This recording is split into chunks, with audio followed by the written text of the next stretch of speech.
Hello friends, welcome back to Garbhguru. मैं doctor Priyanka Yadav और आज हम बात करेंगे प्रेगनेंसी के दौरान ब्रेस्ट केयर कैसे करें, क्योंकि काफ़ी बार उसमें दर्द बना रहता है। कभी कभी इनिशियल प्रेगनेंसी में भी दूध या पानी जैसा आता है। 8वें 9वें महीने में दूध या पानी जैसा शुरू हो आपको तो वहाँ पे दिक्कत नहीं है।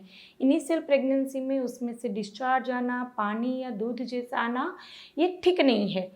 कभी कभी ऐसा होता है कि जो निपल होती है उसमें क्रैक हो जाती है, एरियोला के आसपास डेंड्रफ जैसा हो जाता है, वहाँ पे वाइट पपड़ी जम जाती है।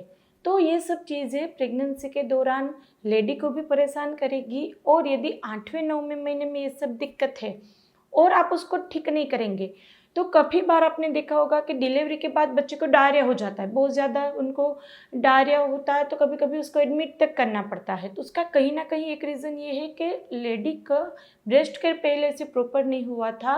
उसके चलते जैसे ही बच्चा वहाँ पे फीड करता है तो वो जो फंगल इन्फेक्शन था उनका, वो बच्चे के अंदर जाते और उसको परेशान करता है। तो आपकी जो डिलीवरी के पहले आपका जो निपल केयर है वो भी अच्छे से होना चाहिए और आपको डेंड्रफ तक नहीं होना चाहिए। यदि डेंड्रफ रहे तो आपको बालों में भी, और आप यहाँ पे बर्फ कराते हैं, यदि यहाँ पे डेंड्रफ गिरा है बच्चे को तो वो उसके मुंह में जाएगा और डायरिया कर सकता है। तो यहाँ पर वो सब चीज़ें, छोटी छोटी चीज़ें होती है जो आपको प्रेगनेंसी के दौरान पता रहनी चाहिए, तो आपको डिलीवरी के बाद भी इतनी ज़्यादा मात्रा में दिक्कत नहीं आएगी। दूसरी सबसे ज़्यादा एक ये दिक्कत रहती है कि जब आपकी डिलीवरी हो गई तब जब नर्स आपको वहाँ पे पहली बार बच्चे को फीड कराने आएगी तब आपको पता चलेगा कि निपल तो अंदर की तरफ है, वो बाहर आई ही नहीं थी, यानी कि बच्चे के मुंह तक जा ही नहीं पा रही है और उसके चलते फीडिंग नहीं हो रहा है। फिर उसको ऐसे बोतल से पिलाना पड़ता है या चम्मच से पिलाना पड़ता है। कभी कभी लेडी को ऐसा लगता है कि ये नॉर्मल है, वो बाहर नहीं रहेगी अंदर ही रहेगी, बच्चा सक करेगा उसके बाद जाके वो नॉर्मल हो जाएगी, लेकिन ऐसा नहीं है। यदि आपका 7वें 8वें महीने तक तो ठीक है, 8वां महीना शुरू होता है उसके बाद यदि वो अंदर की तरफ हो तो उसको सुबह में थोड़ा ऑयल मसाज करना रहता है। सर्कुलर मोशन में इस तरह से मसाज करिए और निपल को थोड़ा थोड़ा बाहर की तरफ खींच के उसको इस तरह से दिन में 2 बार करना रहता है। तो जब आपकी डिलीवरी आएगी तब तक वो पूरी तरह से बाहर आ जाएगी और बच्चे को फीडिंग में दिक्कत नहीं आएगी। दूसरा रहता है स्ट्राया बन जाना। जी हाँ, वहाँ पे भी स्ट्राया उतना ही कॉमन है।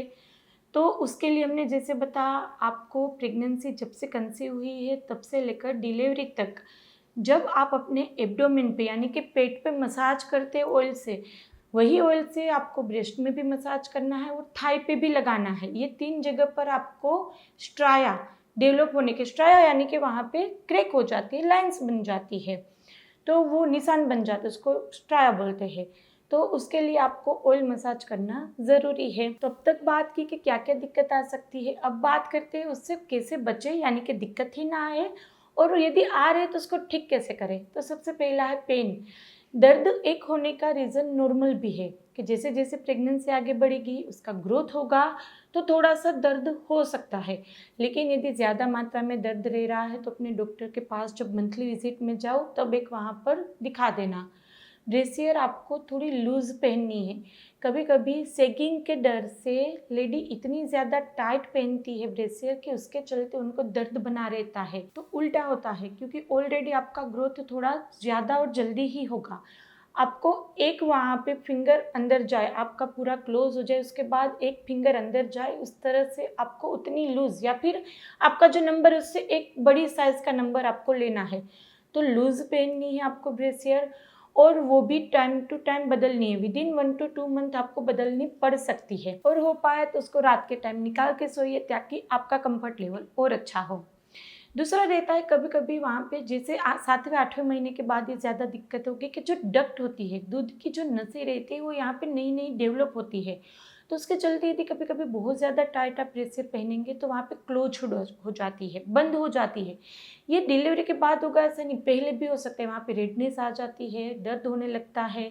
तो वहाँ पर यदि इस तरह से दिक्कत आती है तो भी अपने डॉक्टर से एक बार मिले।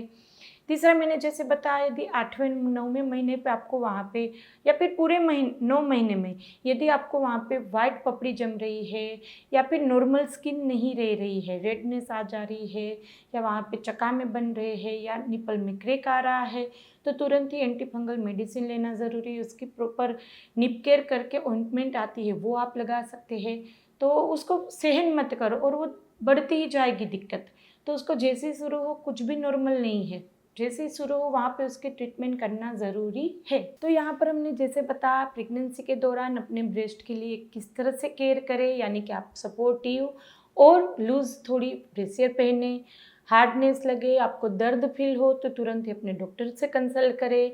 यदि अनयूजुअल आपको वहाँ पे रेडनेस आती है, दर्द होते हैं या फिर आपको वाइट पैचेस बन जाते हैं, पपड़ी जम जाती है, निपल में क्रैक हो, ये भी अनयूजुअल है। और लास्ट के टाइम पे थोड़ा दूध या पानी आना नॉर्मल है और वो अच्छी बात है, यानी कि बच्चे का दूध बनने लगा है। तो यदि इसके अलावा कुछ भी आपको क्वेश्चन हो तो आप हमें कमेंट बॉक्स में पूछ सकते हैं। और डिलीवरी के बाद यदि आपको मिल्क नहीं आ रहा है तो उसके लिए मेरी चैनल पे डिटेल वीडियो अवेलेबल है, तो आगे कभी ये हो तो याद रखना, उस पे जाएंगे, उस तरह से आप डार्ट रखेंगे तो दूध बहुत अच्छे से आने लगेगा। और दूध आने में कोई भी दिक्कत हो तो उसके लिए होम्योपैथिक मेडिसिन बहुत अच्छे से काम करती है। विद इन वीक आपका वहाँ पे मिल्क सप्लाई बहुत अच्छे से नॉर्मल हो जाएगा, बच्चे को बाहर का दूध नहीं देना पड़ेगा। तो यदि दूध आने में दिक्कत है तो भी आप होम्योपैथिक मेडिसिन स्टार्ट कर सकते हैं। तो चलिए फ्रेंड, वीडियो ज़्यादा से ज़्यादा शेयर करिएगा ताकि सबके पास ये नॉलेज रहे। आपको पसंद आए तो लाइक करिए और सब्सक्राइब करिए। गर्भगुरु चैनल को आपके लिए ऐसे नए वीडियोस लाते रहेंगे। तो चलिए फ्रेंड, फिर जल्दी मिलेंगे, तब तक के लिए stay healthy, stay happy, bye.